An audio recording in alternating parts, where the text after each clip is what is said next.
Estas son las jornadas de los hijos de Israel que salieron de la tierra de Egipto por sus escuadrones, por mano de Moisés y Aarón.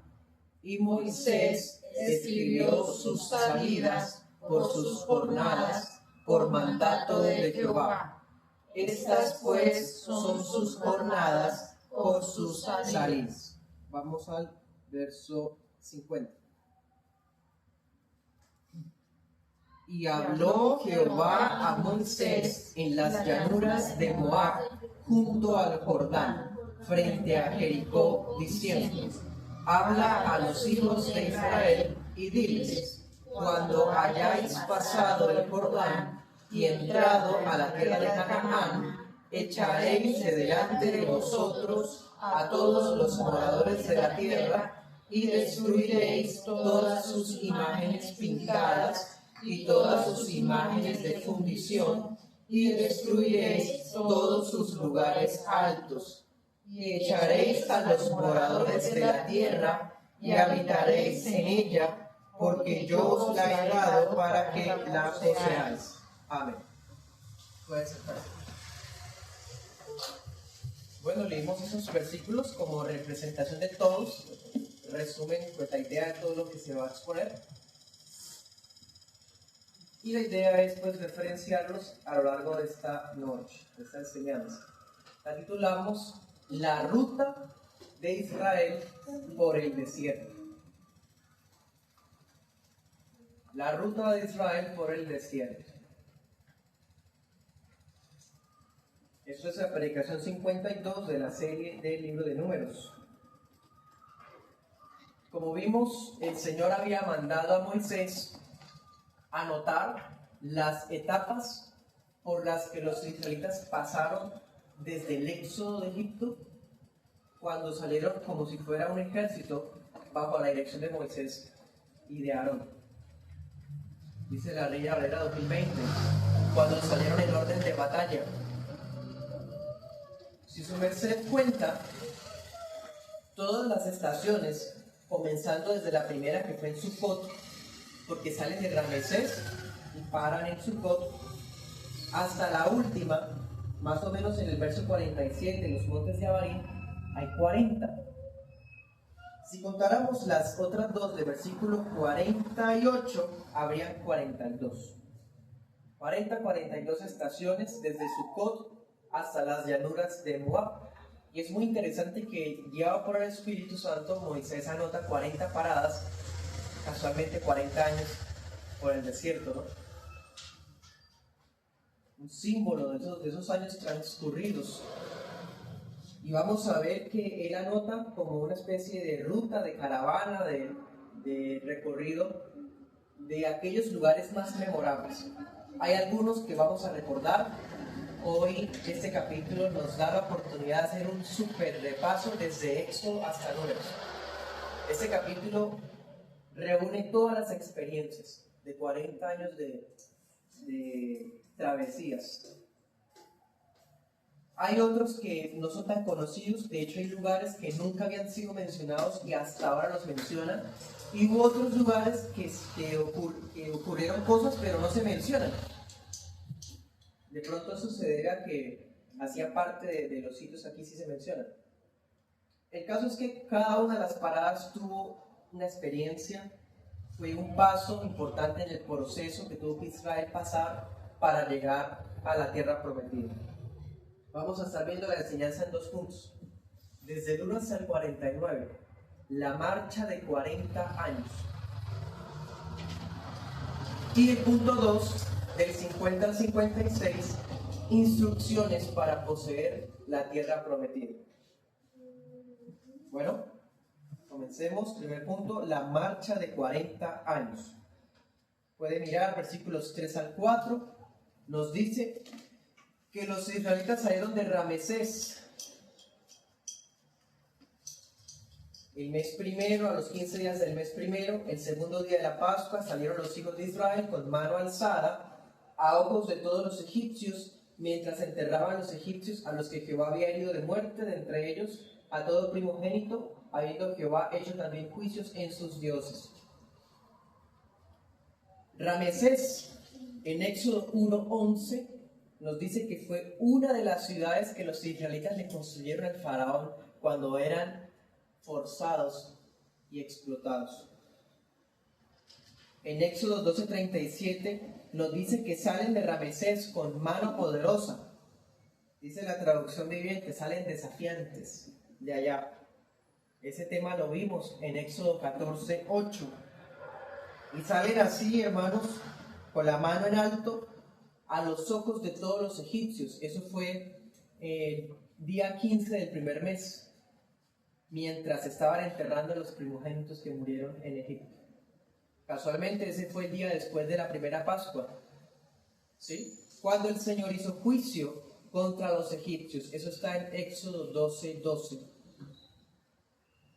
El Señor hizo actos justicieros contra los dioses paganos también. Luego, versículos 5 al 7.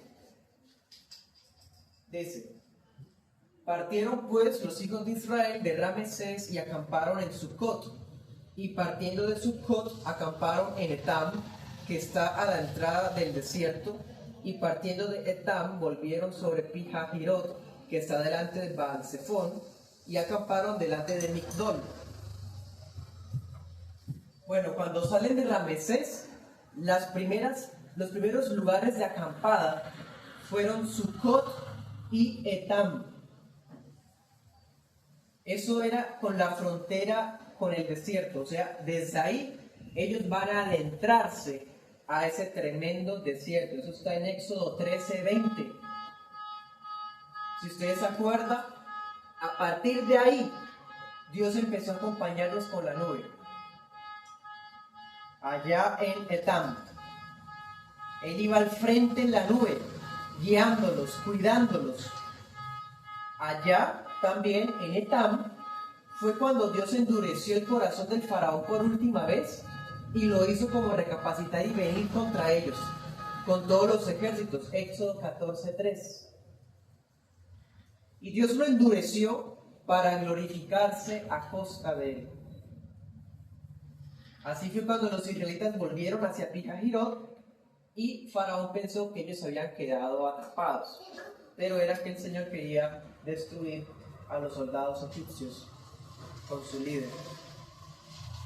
Versículo 8.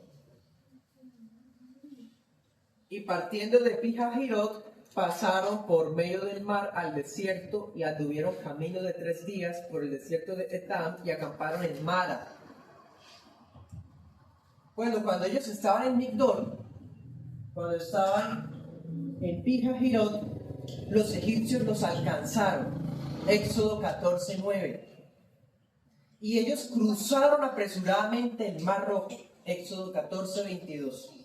Y como sabemos, toda la noche pasa toda la multitud de los israelitas, y cuando los egipcios tratan de cruzar, Dios les devuelve las aguas y así mueren a la vista de los israelitas.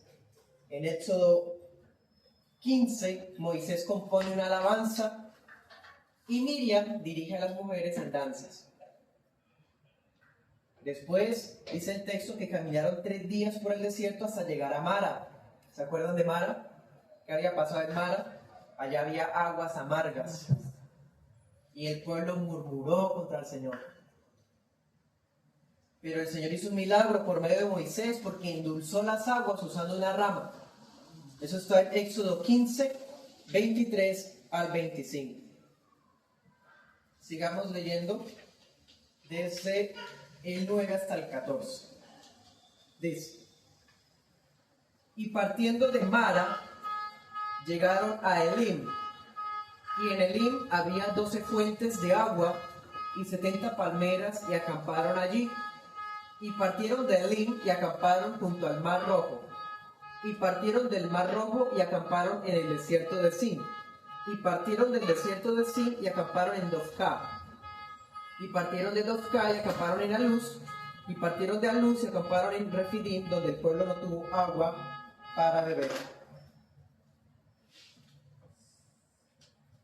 Después de un día de quejas y murmuraciones en Mara, Dios de todas formas les da agua dulce que pudieran tomar. Resulta que tenían cerca un oasis que quedaba en Elim. Ese lugar era cerca del Mar Rojo, había 12 manantiales, 70 palmeras, eso está en Éxodo 15, 27. De ahí, como de esa pausa, ese refrigerio que tienen, de esa estación, ellos siguen la jornada y se adentran ahora sí al desierto de Sin y acampan en Dofka. Allá en Dofka probablemente fue cuando recibieron por primera vez el maná. Éxodo 16. De allí fueron a Luz y luego a Refidim, donde no había agua. Ese lugar Refidim es quizás el lugar más memorable de toda la primera parte de la ruta.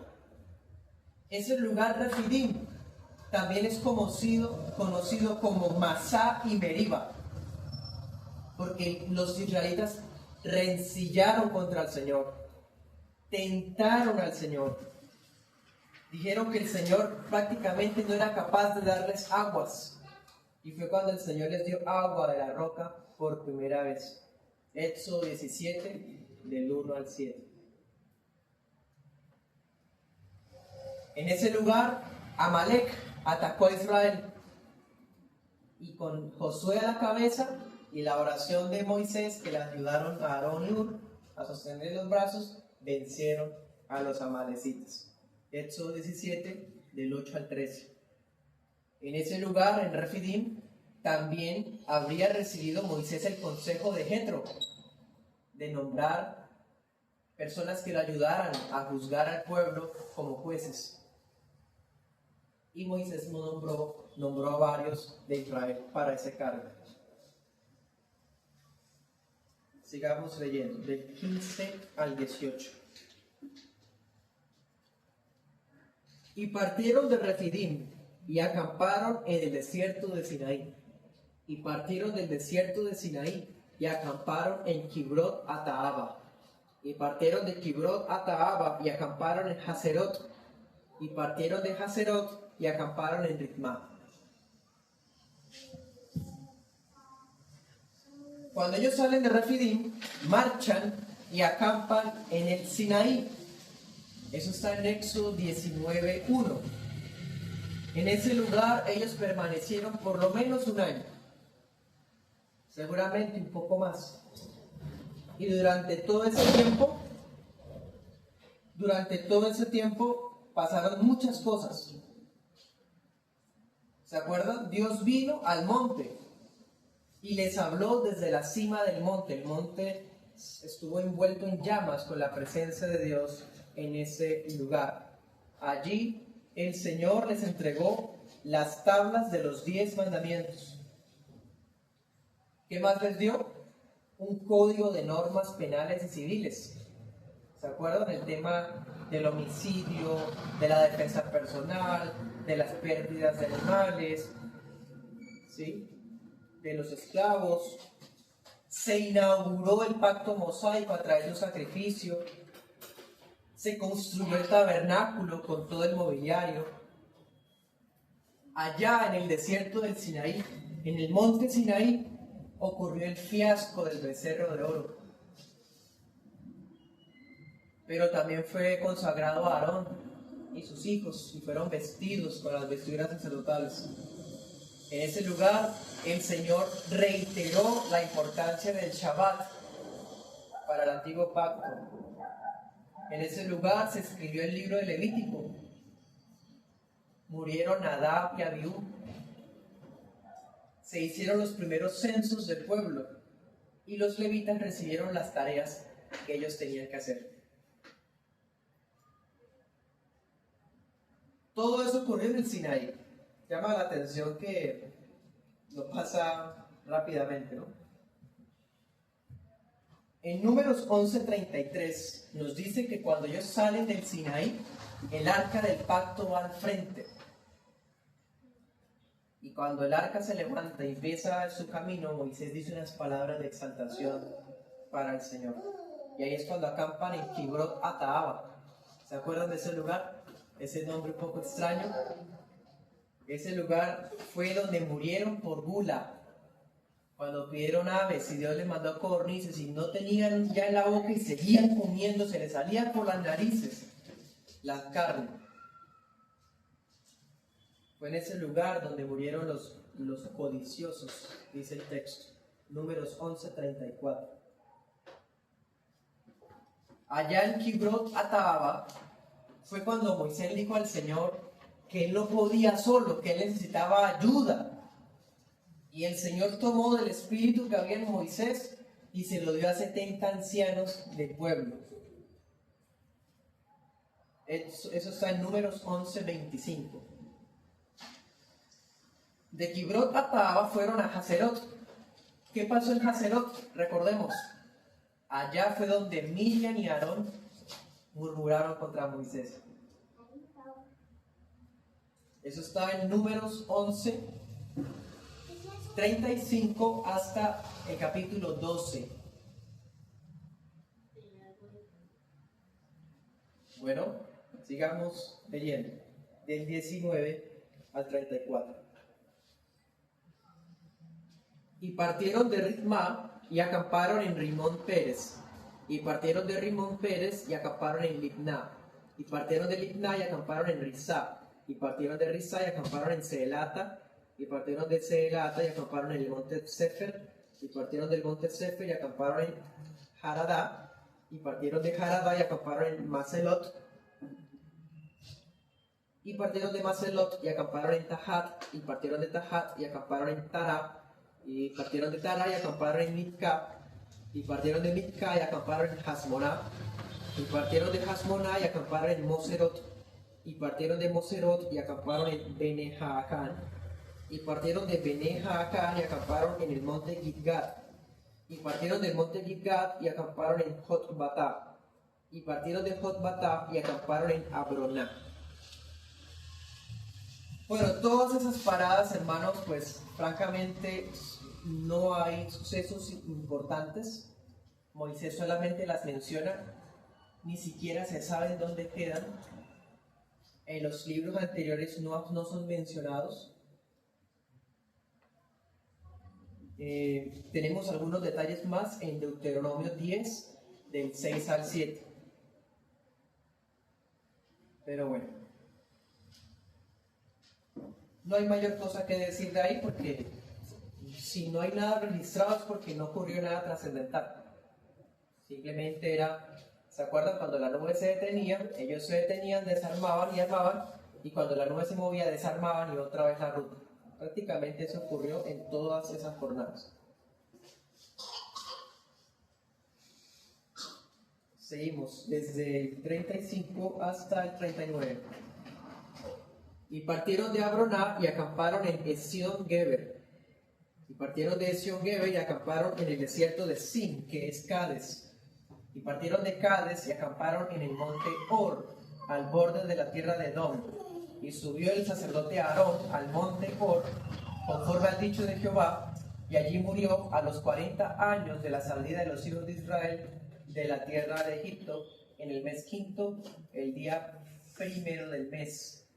Y era Aarón de edad de 123 años cuando murió en el monte Hor. Bueno, hermanos, de Ezión-Geber fueron a Cades, ese es el desierto de Sin, y en ese punto ocurrieron varias cosas importantes. Recordemos, de ahí fue que enviaron los espías, enviaron los exploradores de la tierra prometida, y ya sabemos lo que pasó. En últimas, Dios juró que ninguno de esa generación entraría a la tierra prometida, excepto Caleb y Josué. ¿Cierto? Eso está en Números 13 y 14. Entonces, dése cuenta, ¿no? Desde el versículo 5 hasta el versículo 37, ahí están los 40 años.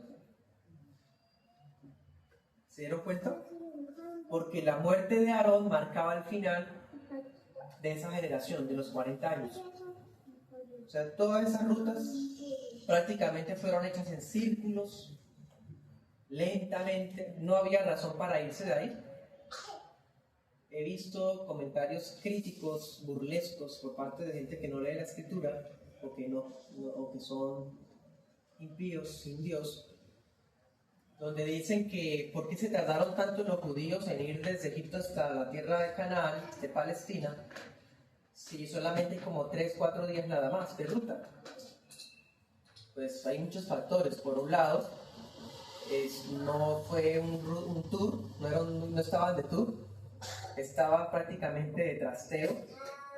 2 millones de personas, incluyendo niños y animales, tenían que ir de manera muy lenta. Por otro lado, Dios mismo dijo que no tenía el propósito de meterlos a la tierra de una vez, inmediatamente, porque los israelitas no sabían pelear. ¿Se acuerdan? Por eso los llevó por esa ruta y no los llevó por la ruta de los filisteos. Eso lo leímos en Éxodo también.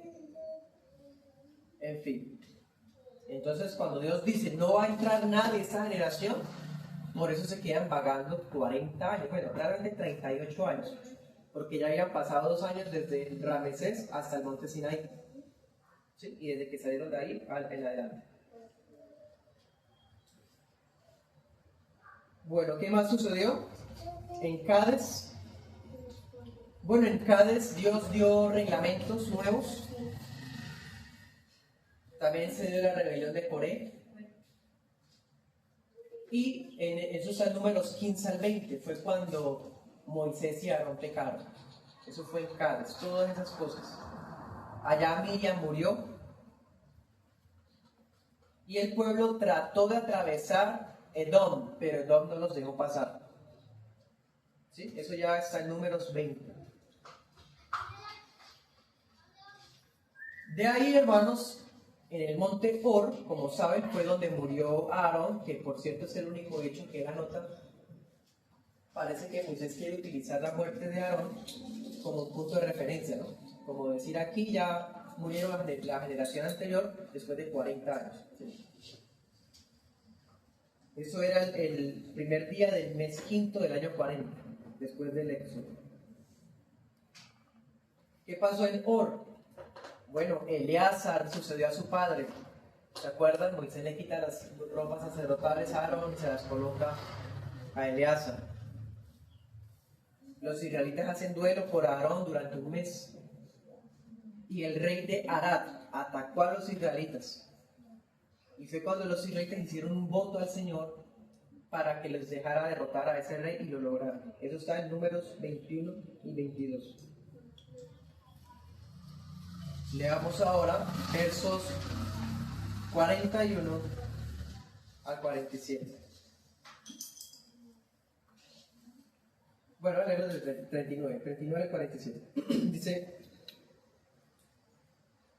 desde el 40. Y el cananeo, el rey de Arad, que habitaba en el Negev, en la tierra de Canaán, oyó que habían llegado los hijos de Israel. Y partieron del monte Hor y acamparon en Salmona. Y partieron de Salmona y acamparon en Punón. Y partieron de Punón y acamparon en Obot. Y partieron de Obot y acamparon en Ije-Abarim, en el término de Moab. Y partieron de Ije-Abarim y acamparon en Dibón-Gad. Y partieron de Dibón-Gad y acamparon en Almón-Diblatayim. Y partieron de Almón-Diblatayim y acamparon en los montes de Abarim, delante del monte Nebo.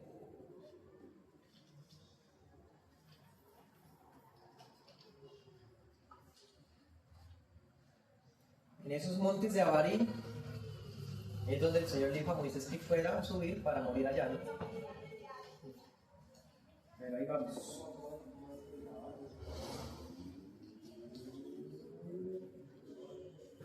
Miremos el versículo 41 al 43, ahí donde dice Obot.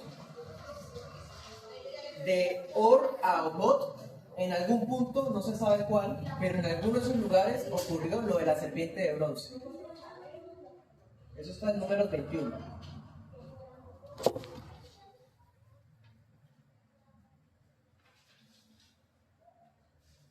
Y ahí en los montes de Abarim, donde estamos ya en el verso 47, el pueblo descubrió un pozo. ¿Se acuerdan que salía agua y ellos celebraron al Señor y cantaron? Eso está en Números 21 y 16. En ese lugar derrotaron a Sehón y a Og, reyes amorreos. Y estando ahí, el Señor los protegió de las hechicerías de Balaam. ¿Sí? Ahora leamos 48 al 49.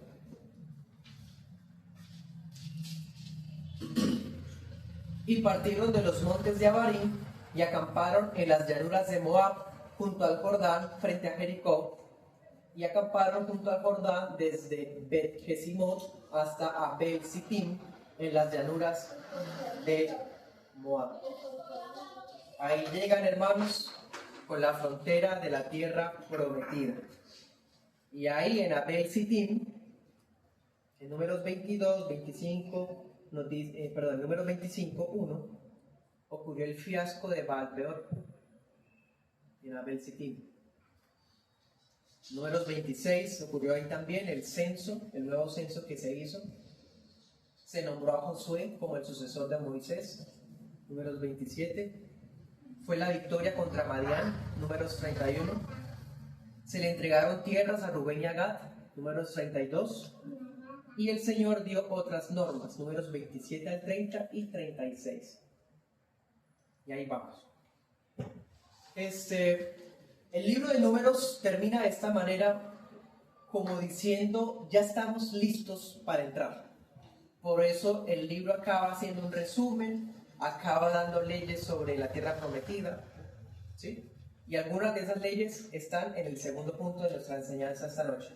Instrucciones para poseer la tierra prometida. Leamos 50-52. Bueno, ese ya lo leímos al comienzo. Estando ahí en el último paraje, en Abel-Sittim, el Señor le ordena a Moisés que le diga a los israelitas algo muy importante: que cuando llegaran a la tierra prometida, debían expulsar a los moradores de Canaán. Apenas cruzaron el Jordán, habían dos cosas: o exterminarlos o expulsarlos. En esta porción aparece expulsarlos, o sea, había cierta misericordia, si quieren usar esa palabra, para aquellos que quisieran sobrevivir. Tenían que irse. Entonces, ¿qué tenían que hacer? Expulsar a los cananeos. ¿Qué más?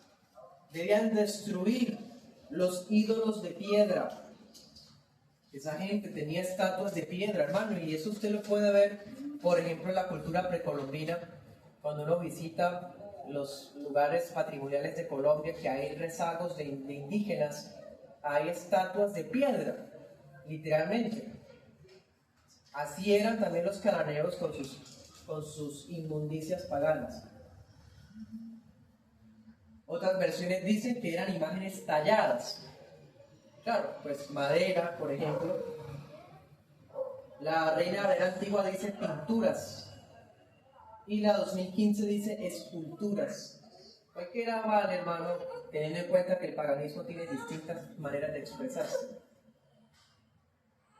Tenían que destruir las imágenes de metal y los lugares altos de adoración. La gente iba a las colinas, a los montes, a las montañas, a buscar a los demonios, a hacer sus sacrificios, a hacer sus quemadas de incienso a los ídolos.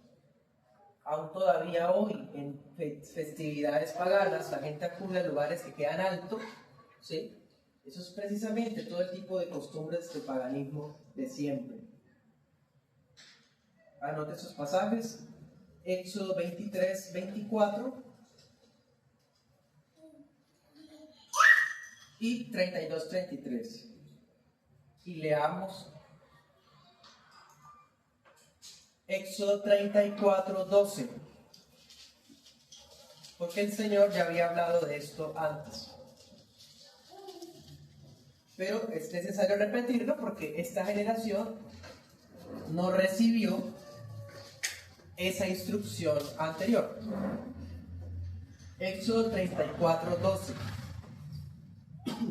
hasta 17 dice: guárdate, no sea que hagas alianza con los moradores de la tierra donde has de entrar, para que esto no sea de tropiezo en medio de ti, sino que derribarás sus altares, quebrarán sus pilares sagrados y talarán sus árboles sagrados, porque no te inclinarás ante otro Dios, pues Jehová, cuyo nombre es celoso, Dios celoso es, no sea que hagas alianza con los moradores de aquella tierra y forniquen en pos de sus dioses, y sacrifiquen a sus dioses y te llamen y comas de sus sacrificios, o tomando de sus hijas para tus hijos y fornicando sus hijas en pos de sus dioses, y hagan fornicar también a tus hijos en pos de los dioses de ellas.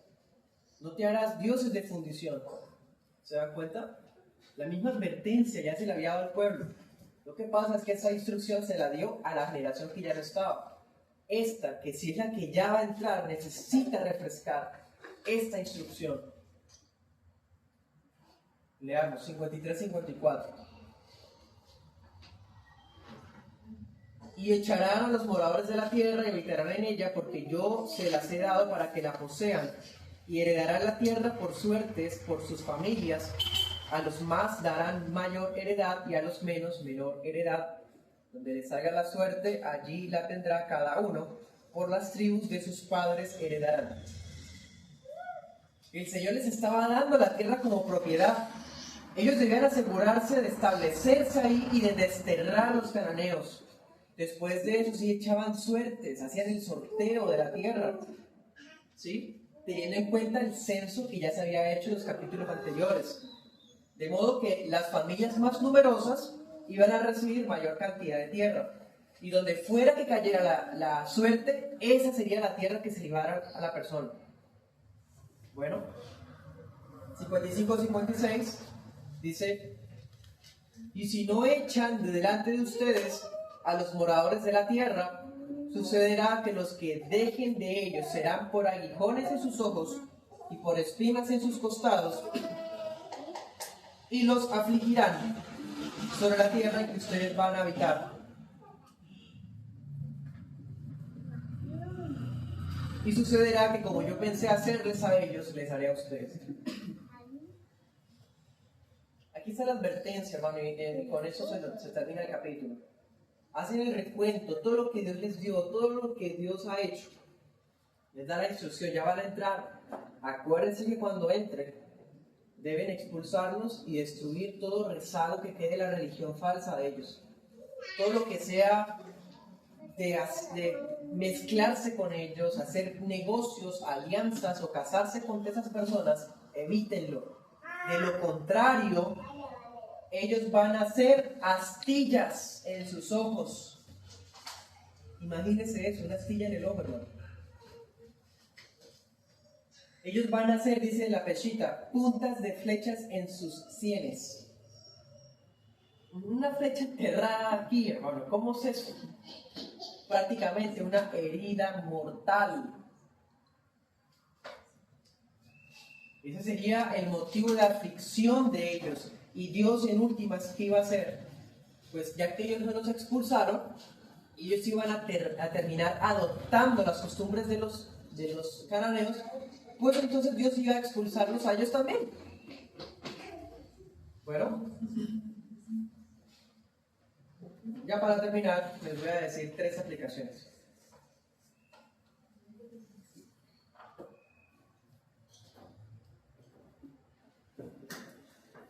Como vimos, este capítulo rememora muchos lugares que el pueblo transitó en la travesía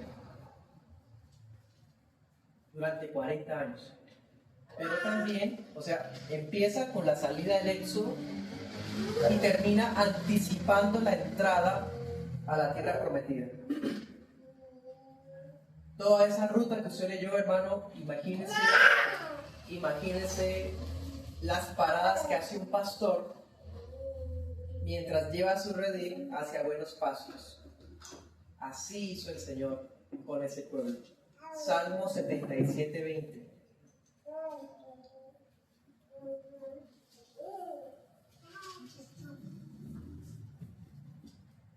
Condujiste a tu pueblo como ovejas, por mano de Moisés y Aarón. Cada estación cada acampada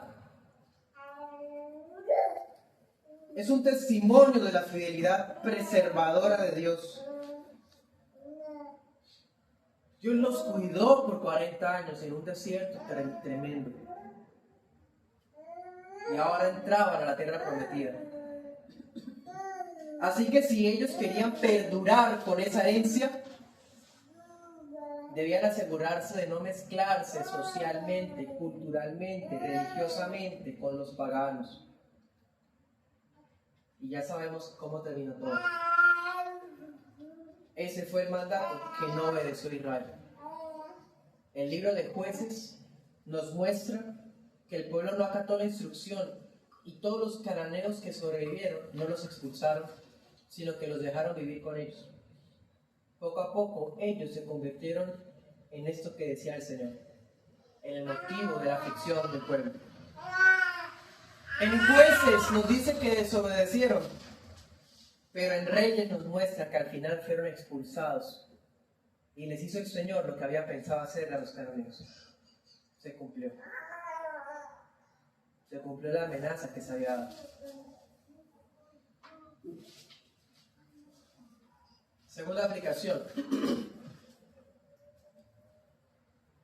Ahora, hermanos, mirémonos a nosotros mismos. Mire su propia historia de vida. ¿Cuántas cosas nos ha guardado el Señor como creyentes? ¿De cuántas cosas? ¿Cuántas cosas nos ha hecho cruzar como familia? ¿Cuántas paradas ha habido en su vida? Como iglesia. ¿Cuántas experiencias hemos pasado?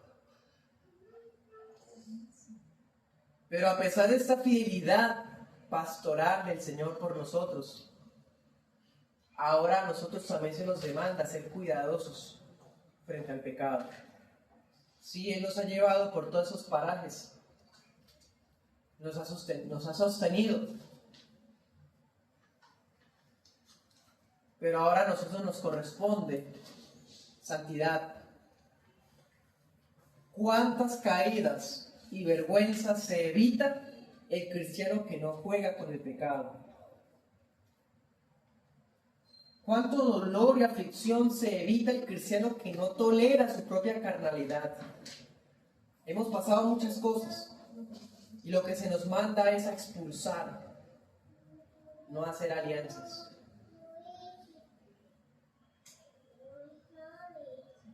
Nuestros cananeos es nuestro pecado, hermano.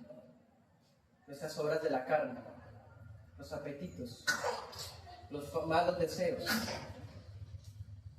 Así como los cananeos que los israelitas toleraron, se convirtieron en un cáncer silencioso. Así también el pecado personal que no mortificamos va a convertirse en una tremenda ruina sobre nuestra vida. Nosotros vimos, hermanos, en el libro de Jueces, Judá dejó vivos a algunos, no los expulsó, Efraín también, no recuerdo, creo que Simeón también. El caso es que no cayó solo la tribu, no cayó solo el pueblito, cayó todo Israel. Si consentimos un pecado y jugamos con él, no lo mortificamos, sino que lo toleramos, hermano, ese se puede convertir en la ruina de nuestra vida personal, pero también arrasa con los de al lado. Nuestro hogar, la iglesia es afectada también.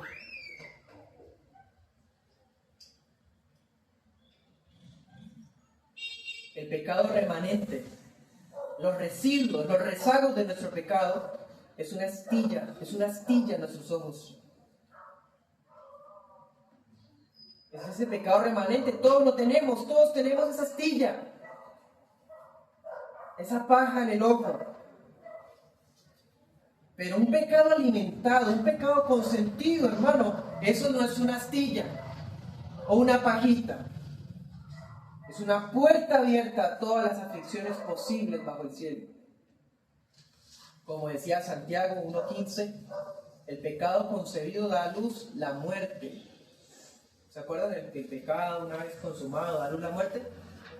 Santiago nos dice que es el pecado grande, el que trae muerte, no, el pecado grande, pequeño, como usted quiera decirle, el que se maquilla, el que se dice bonito, el que se disimula, cualquiera trae la muerte. Y ya para terminar, les digo la última aplicación, la más importante como siempre. ¿Dónde está Cristo en Números 32, hermanos? Vamos a Mateo 1:17.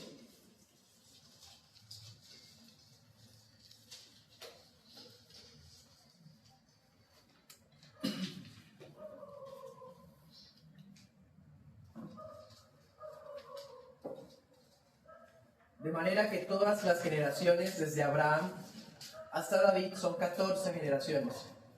Y desde David hasta la deportación a Babilonia, 14 generaciones. Y desde la deportación a Babilonia hasta Cristo, 14 generaciones. ¿Saben cuánto es 14 por 3? 42. Números 33 no solo anticipa la llegada de Israel a la tierra prometida, anticipa la llegada de la simiente prometida a Israel. 42 etapas de generaciones debieron pasar para que el Verbo viniera al mundo, para que el Verbo se hiciera carne y habitara entre nosotros. Ese Cristo que llamó a Moisés, que protegió al pueblo en la nube,